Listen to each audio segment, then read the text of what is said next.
My husband and I have been married for about a year now, and last year he purchased our home before we got married. During the time that he was looking for our home, he was advised not to add me onto the loan due to my student loans, possibly having an effect on his ability to purchase us a decent property. At the time, I totally understood how my student loan could have an effect on him purchasing a home. At the time, I agreed with him and our realtor that this was the best decision and was reassured that once we were married, I would be added onto the deed with no problem. Fast forward to a few months after we bought the home and had gotten married, I brought up to him last summer that I thought it was time for him to add me onto the deed. I have looked up the information at the local county clerk's office, and it really wasn't that expensive to do the process. But he would have to be the one to do it. He told me he hadn't looked into the process yet and would make sure to get it done. Fast forward, it's been over a year and some change now. We've been married a year and been in the house over a year, and I'm still not on the deed. This whole situation is really frustrating for me because I remember when we were looking for a property, my older sisters heavily encouraged me to make sure that I was on the deed for the property, which at the time I lied to them and told them that I was, so that they would stop asking me questions about it. Money is definitely not the issue. So I'm wondering if the comments from his dad in the past, where he encouraged him to make sure he kept things separate, is the reason why he hasn't added me to the deed. His father in the past has made comments about me being selfish for not sharing my earnings from a lawsuit when we were dating back in college, as well as making sure that the house was only in his name. I do understand that his dad has been hurt in the past and his many marriages, and that is a possible reason why he speaks this way, or feels this way. We do share a joint account, which the mortgage is paid out of, so I do understand based on the law and the state that we live in, that this is shared property due to the shared account. Please correct me if I'm wrong in the comments. I'm becoming very frustrated with the situation, and I'm trying to figure out how to bring this conversation up to my husband without it becoming a fight. I have a potential job offer in another state, since I travel for work, and I think we should have this conversation before I decide or leave for this position. Any advice that you can give would be very helpful. To add, I've seen this question come up a couple of different times, so I'm just going to add an edit here for better clarification. We have been together for 5 years and married for a year and 2 months. Before we started looking for a home, his grandmother just sold her house and gifted him $50,000, which he could use to put as a down payment on our first home.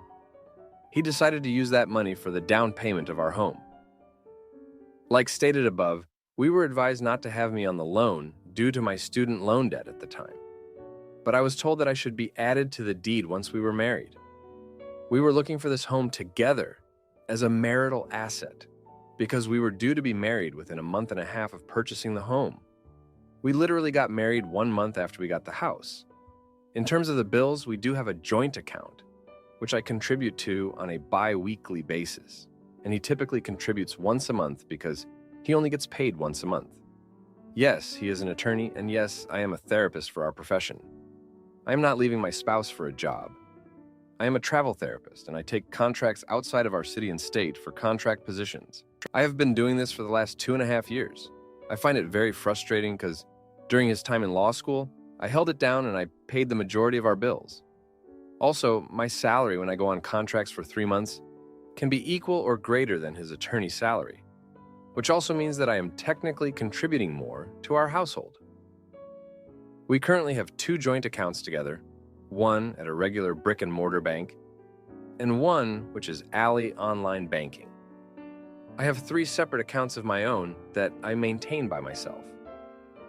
I have considered looking into buying my own property, such as a duplex, but like stated in other comments, I have to essentially look at a lawyer to see if that would be a marital asset if I'm not going to be added onto the deed for this home. Almost forgot. I wanted to add that once he received the $50,000, it was added into our joint Ally account, which I also put money towards. So, in my opinion, if he pulled that $50,000 from our joint account, I feel like I still put money towards it, if that makes sense. Now for an update. Here's the update I know so many of you have been waiting for. Last week I sat down with my husband, and I laid out my concerns that I had regarding not being added to the deed. I did consult a family law attorney just to see if what I was told was a lie. I was very honest with him about the information I received from the attorney. Regarding my student loans, there was a concern that if a lien was ever to be put on my student loans, they could do a property lien. I'm not sure if I'm explaining that correctly, which he was unsure of at the time and was advised to just keep me off until we were married. When I asked him why he hadn't done it yet, his honest answer was that it had slipped his mind with everything going on this past year, which there has been a lot of stuff with work and just our life in general. He apologized and stated that it was never his intention to make me feel like I was not a part of this house and that we were not a team. He told me that he loved me and that he would make sure moving forward that we made all the decisions together. With that being said, he made an appointment with the title group that originally did our deed at the signing to have me added to the deed. We went in yesterday together, hand in hand, and signed a new warranty deed. In regards to his father having any influence on his decision, he stated that his dad did not have any influence on his decision, and he does not plan on having a marriage like his father's past marriages. He said he actually got annoyed at him saying that and had asked him to stop. I know many of you said to make sure I have my own attorney to look over whatever is being signed. I did mention this to my husband, and he said he was completely fine with me having my own attorney, who he doesn't know, look over paperwork to make me feel more comfortable. He stated that Reddit gave me some good advice on that regard, and to always make sure to have your own attorney. I did ask him if he wanted to do a post-nuptial agreement, where he would keep his $50,000 if we were ever to sell the house, and he completely disagreed. He stated that he believed that that money was gifted to us because his grandmother knew that we were engaged and wanted a house. We did have a conversation about why I may have been reserved to bring up this topic to him. I did let him know that I had lied to my sister last year, which he was very surprised when I told him that. I did explain to him the reasons why my sister's concerns are important for me to be on the deed, and he agreed. For those of you that were encouraging divorce, like I stated before, I did not want to divorce my husband, and I still do not want to divorce my husband. For those of you saying that because I travel for work, he may be worried about infidelity, I did ask him that question, and he stated that he has never once doubted me or thought that I would cheat on him while out on the assignment for work. I want to say thank you to everyone who is encouraging me to have this open conversation with my husband. It brought up a lot of emotions that we both had, and it was really good to get this off my chest and be done with it. I appreciate all of the feedback. Now, for a few comments before the update. Comment 1. Here's what I would do. I would tell him that you want to share everything. You already have a joint bank account, and you want to share the home you own. There need not be any worry because you will never hurt him. You just want to share your lives forever and emphasize forever. You want to secure the future for both of you and then make the process something you do together. Kind of like getting married all over again, but this time it's your home that you can own together. Sorry for sounding sappy, but his dad needs to get out of your husband's head. Comment 2. You should do as his dad asked and keep everything separate. That means you don't contribute toward the house payment. It's not your house. It's never going to be your house. It's his house and his loan. Open your own account. Have your paychecks deposited into it and put some amount into the shared account for your half of the bills that are both of yours. And again, that house payment isn't one of them. What's he going to say? Is he going to insist you pay for half of a house he refuses to give you ownership of? He can try, I guess. Now for the update. Hey everyone, thanks for sticking with me through this journey. So, after we got the deed situation sorted out, I thought things would settle down. But life has a way of throwing curveballs. Just a few days after we signed the new warranty deed, I received a call from my potential employer in another state. They offered me the job, and it was a significant pay raise. I was thrilled, but also anxious because it meant another big conversation with my husband. I sat him down that evening and told him about the offer. He was supportive, but also concerned about the logistics. We discussed the possibility of him moving with me, but his job as an attorney is pretty stable here, and he's not keen on starting over in a new state. We decided that I would take the job, and we'd try a long-distance arrangement for a while. It wasn't ideal, but we both agreed it was worth a shot. The first few days were hectic. I had to pack and find a temporary place to stay and sort out travel arrangements. My husband helped me with everything, and it felt like we were a team again. But then, something unexpected happened. While I was packing, I found an old letter tucked away in one of his drawers. It was from his father, dated just a few months before we got married. The letter was filled with advice, but one part stood out. His father strongly urged him to keep the house in his name only, citing his own failed marriages as a cautionary tale. I was furious and hurt. I confronted my husband about the letter, and he admitted that his father's advice had influenced his initial hesitation to add me to the deed. He apologized profusely and said he didn't want to hurt me, but he was torn between his love for me and his father's warnings. This revelation forced me to make a hard choice. Could I trust him completely, knowing that his father's influence was still lingering in the background? We had a long, emotional conversation that night. He assured me that he was committed to our marriage and that his father's advice would no longer dictate his decisions. I wanted to believe him, but a part of me was still skeptical. I decided to take the job and give us some space to figure things out. The first week in the new state was pretty up and down. The job was demanding and I barely had time to think about anything else. But every night I'd call my husband and we'd talk for hours. It was comforting, but also bittersweet. I missed him and I could tell he missed me too. But there was an underlying tension that neither of us could ignore. One evening I received a call from my sister. She had heard about my new job and wanted to catch up. During our conversation, she mentioned something that caught me off guard. She said she had run into my husband's father at a local event, and he had made some snide comments about our marriage. According to her, he implied that our relationship was doomed to fail because of my career and our long-distance arrangement. I was livid. I called my husband immediately and told him what my sister had said. He was equally upset and promised to talk to his father. The next day, he called me back and said he had confronted his father, who denied making any such comments. My husband believed him, but I wasn't so sure. This incident added another layer of complexity to our already strained relationship. As the days went by, I started to reflect on our past. I remembered how supportive my husband had been during his time in law school, and how I had held down the fort financially. I thought about the sacrifices we had both made for each other, and how we had always managed to come out stronger. But this time felt different. The distance, both physical and emotional, was taking its toll. One night, while I was lying in bed, I had an epiphany. I realized that my husband's actions were not just influenced by his father's advice, but also by his own fears and insecurities.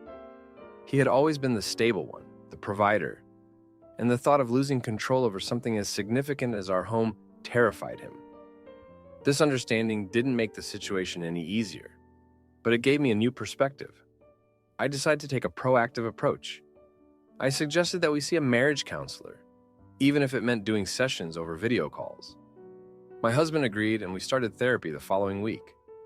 The sessions were intense, but they helped us uncover a lot of underlying issues that we hadn't addressed before. We talked about our fears, our expectations, and our commitment to each other. It was a painful process, but it was also healing. During one of the sessions, my husband opened up about his childhood.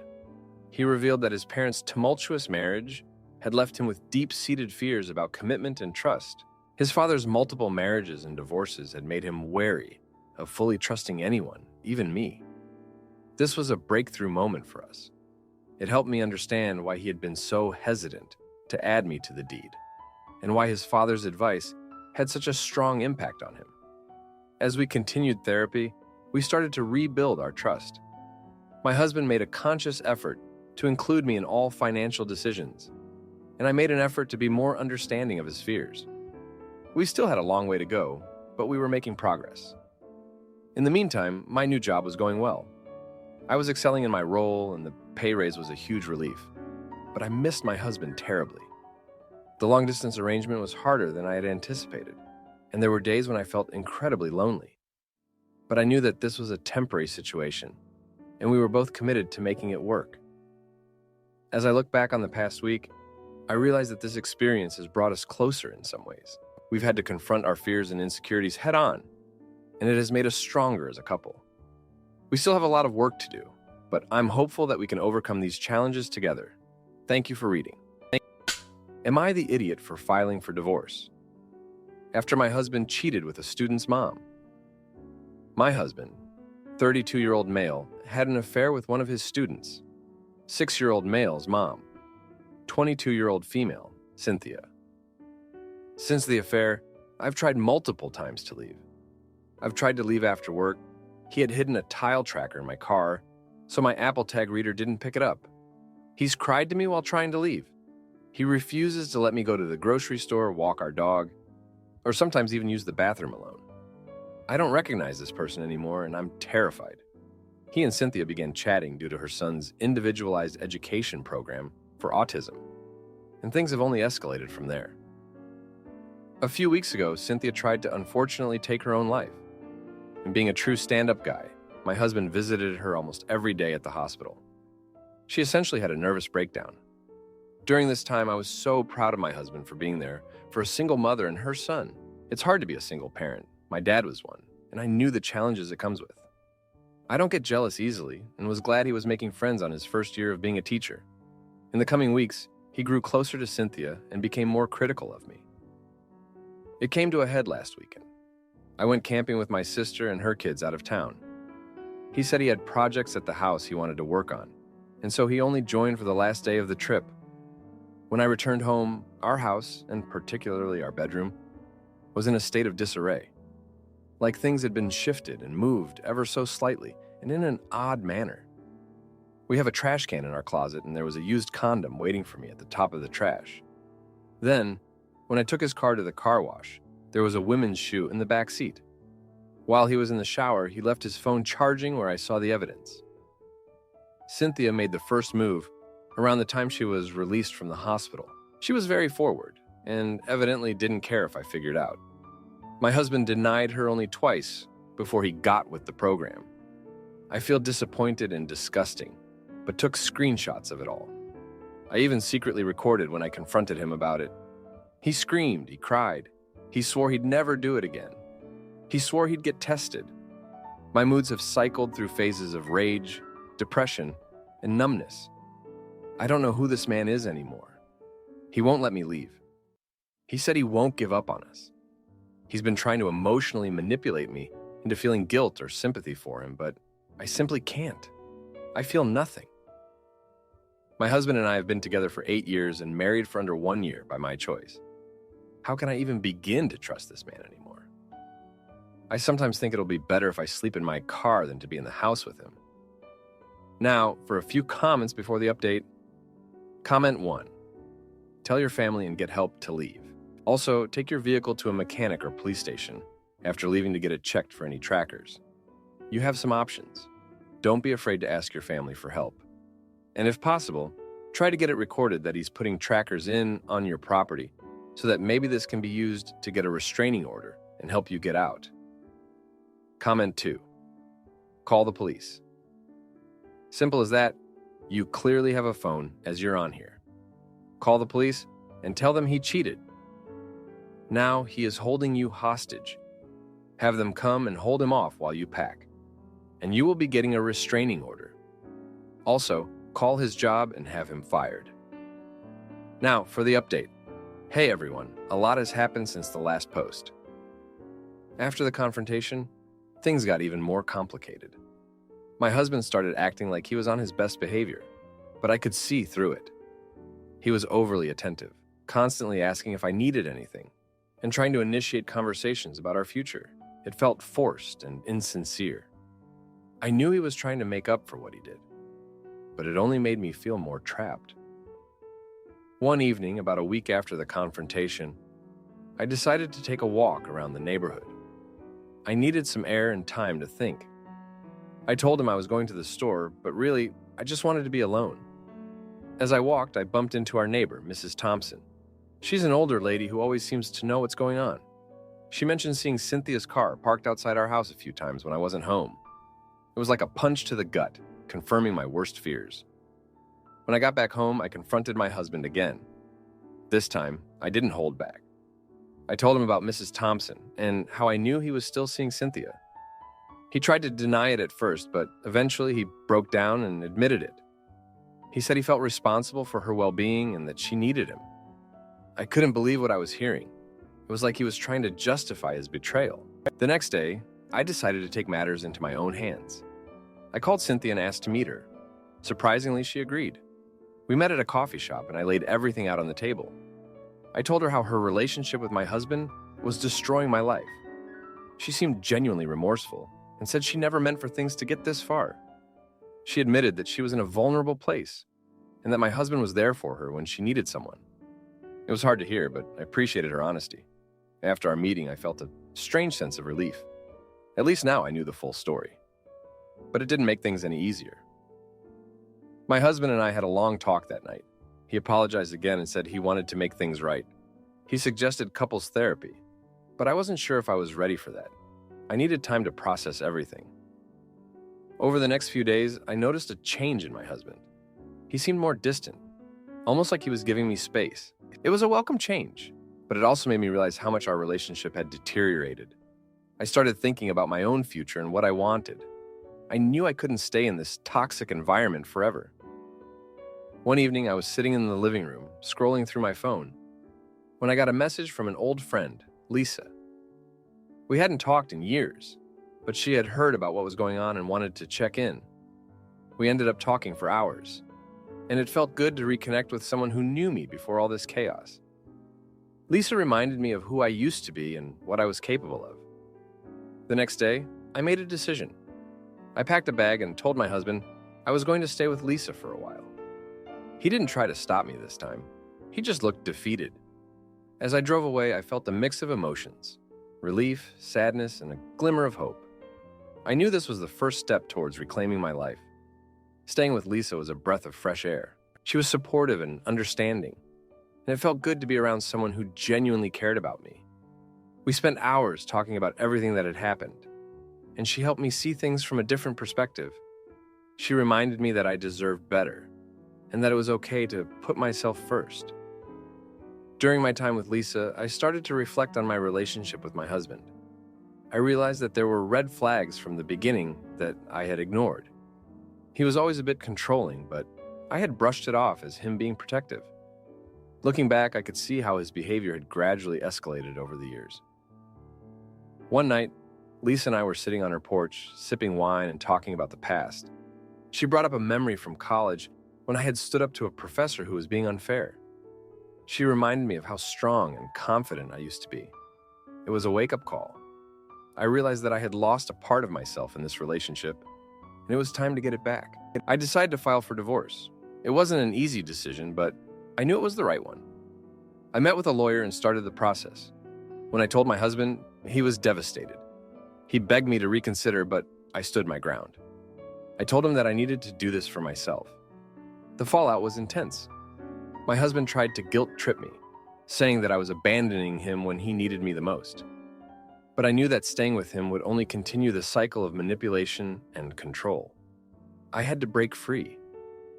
As I moved forward with the divorce, I started to rebuild my life. I reconnected with old friends, started going to therapy, and focused on my career. It wasn't easy, but I felt a sense of empowerment that I hadn't felt in years. Looking back, I realized that my husband's affair was just the tip of the iceberg. It was a symptom of a much deeper issue in our relationship. I had allowed myself to be controlled and manipulated for too long. And it was time to take back my power. Thank you for reading.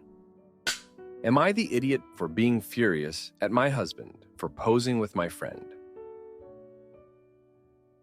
On our wedding day, my partner, 44-year-old male, and I, 36-year-old female, recently got married.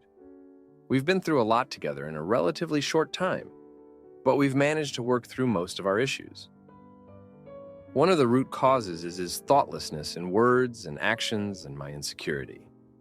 This is his second marriage and my first, though I was in a long-term relationship before.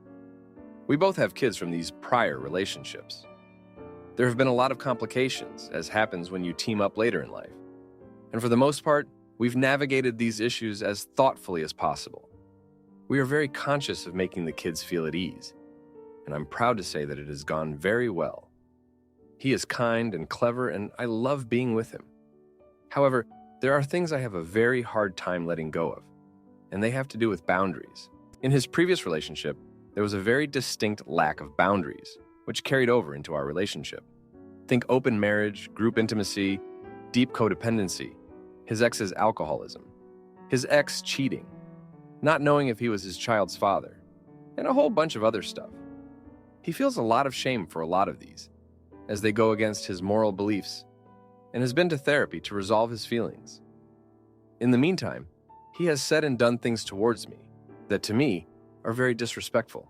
I explain, and he usually sees where I'm coming from and uses the words, "I didn't realize," or "I didn't mean to hurt you," which I believe, but it's gotten really old. I am tired of being hurt because he doesn't stop to think things through, and the latest made me incredibly upset. On our wedding day, he posed with my single and very attractive friend for a photo booth picture, where he is carrying her in his arms, bridal style. I asked him why, and he said they were just goofing around. I asked if he would like it if I jumped into another man's arms, and whether that was the sort of relationship he wanted. He said no. It may seem like a small thing, but he should know me well enough through our countless conversations about boundaries that this is not acceptable to me, especially on our wedding day. We are on our honeymoon, and I just want to go home. I don't really want to be here, and I guess I'm just trying to gain some perspective. Thanks for reading all of this. Now for an update. People here are painting a picture of an hurtful and/or neglectful man and a victimized or just plain dumb woman. And it's really frustrating. Neither of those are true. I was in a long-term hurtful relationship, and I know all about people with personality disorders and all that. Comes with being close to them firsthand. This is not the case here, and if it were, a lot of people's comments here would only make it worse. People in hurtful relationships already feel stupid and ashamed to have gotten themselves into such a situation, and leaving is both difficult and dangerous. I would highly suggest you show more care when giving advice in delicate situations in the future, even if it is a faceless stranger on the internet. Your judgmental stance is really unhelpful to anyone, really. On the other hand, I feel deep gratitude to the people who gave sound advice and took time to respond in a thoughtful way. My sincere thanks to all of you three. I am not perfect, and it took me a long time to put my trust in another human again. He is not perfect either, and well, as for our marriage, we will see. I'm not from the United States, and we don't have annulments in my country. Divorce isn't as complicated here, though, and there were prenuptials in place that safeguard either of us from taking anything from the other that was not legally ours before, mostly because of hereditary laws. My children will ultimately inherit what is mine and his what is his. We both agreed this was fair and logical. I have asked that we both go back to therapy as individuals and as a couple, and he agrees. He also is going to see a specialist about what may be attention deficit hyperactivity disorder. Still digesting this, still mad and sad about it. Not letting it slide or closing my eyes and pretending nothing is wrong. Not sure what will happen. Except that I'm going to focus on myself to ascertain what is best for me. Now, for a few comments before the update. Comment 1. I think this is a wake-up call for introspection on why, despite knowing all of these unhealed things in him, you chose to tether your life and future to someone with visible red flags. I certainly don't judge you, but gently encourage you to explore the dynamics of this relationship as it pertains to areas within yourself that you need additional light shed. You are not a rehabilitation center for a broken man, nor a Band-Aid for his pain. You deserve so much more. Comment 2. This man sounds so disrespectful on so many levels that I don't see how the good could outweigh the bad. Honestly, how do you remember your wedding day with joy after this? You keep telling him, and yet he still keeps repeating the same errors. He's choosing not to learn. You could try therapy, but he has to want to change. And frankly, he's shown he doesn't. Now for the update. Thank you for all the thoughtful comments and advice. After we got back from our honeymoon, things were tense. We both went back to therapy, as planned, and he started seeing a specialist about his potential ADHD. The first few sessions were eye-opening for him. He realized that his impulsive actions, like the photo booth incident, might be linked to his ADHD. It was a relief to have a possible explanation, but it didn't erase the hurt. I was still struggling with my feelings about the wedding day and his past behaviors. One evening, about 2 weeks after our return, I found an old letter in his desk drawer while looking for some paperwork. It was from his ex, written during their marriage. The letter was filled with apologies and promises to change. But what struck me was the mention of a specific incident where she had cheated on him with one of his friends. This was something he had never told me about. I confronted him, and he admitted that he had kept it from me because he was ashamed and didn't want to relive the pain. This revelation added another layer to my understanding of his past and his actions. Around the same time, my ex-partner reached out to discuss some issues regarding our children. He had heard about my recent marriage and wanted to ensure that our kids were adjusting well. This conversation brought back a lot of old feelings and memories. My ex and I had a tumultuous relationship, and his sudden concern felt intrusive. I realized that I hadn't fully dealt with the emotional baggage from that relationship, and it was affecting my current marriage. My partner and I had a long talk about boundaries and trust. He apologized again for the photo booth incident and for not being more open about his past. We decided to set some new boundaries to help rebuild trust. For example, we agreed to be more transparent about our pasts and to avoid situations that could lead to misunderstandings. This was a step in the right direction, but it was clear that we had a lot of work to do. A few days later, my partner's ex called him in a panic. Their child had been acting out at school, and she didn't know how to handle it. My partner felt obligated to help, but I was uncomfortable with the idea of him spending time with her. We discussed it, and he assured me that his priority was our family. He suggested that we all meet with a family therapist to address the issues together. This was a difficult decision, but I agreed, hoping it would help us all move forward. During our first family therapy session, a lot of emotions came to the surface. His ex was still struggling with her alcoholism, and their child was caught in the middle. The therapist suggested that we all work together to create a stable environment for the child. This meant setting clear boundaries and communicating openly. It was a challenging process, but it also brought us closer as a family. Meanwhile, my own therapy sessions were helping me understand my insecurities and how they were affecting my marriage. I realized that I had been projecting my fears from my past relationship onto my partner. This was unfair to him and to our relationship. I started working on building my self-esteem and learning to trust again. One evening, while we were having dinner, my partner mentioned that he had been offered a promotion at work. This was great news, but it also meant longer hours and more travel. I was worried that this would put more strain on our already fragile relationship. We talked about it and decided that he would take the promotion, but we would make a conscious effort to spend quality time together and keep our communication strong. As the weeks went by, we slowly started to rebuild our relationship. We had our ups and downs, but we were committed to making it work. One night, while we were watching a movie, he turned to me and said, "I know I've made mistakes, but I'm willing to do whatever it takes to make this work. I love you, and I don't want to lose you." His words brought tears to my eyes, and I realized that despite everything, I still loved him too. We continued our therapy sessions and worked on our communication. We also started going on regular date nights to reconnect and enjoy each other's company. It wasn't always easy, but we were making progress. Our children were adjusting well, and we were becoming a stronger family unit. Looking back, I can see how far we've come. We still have a long way to go, but I'm hopeful for the future. We've learned a lot about ourselves and each other, and we're committed to building a healthy, loving relationship. Thank you for reading and for your support. If you like this video, you'll probably like these too. Also, while you're here, please consider subscribing. It's your support that keeps this channel alive and allows me to make better and longer videos. Have a great day.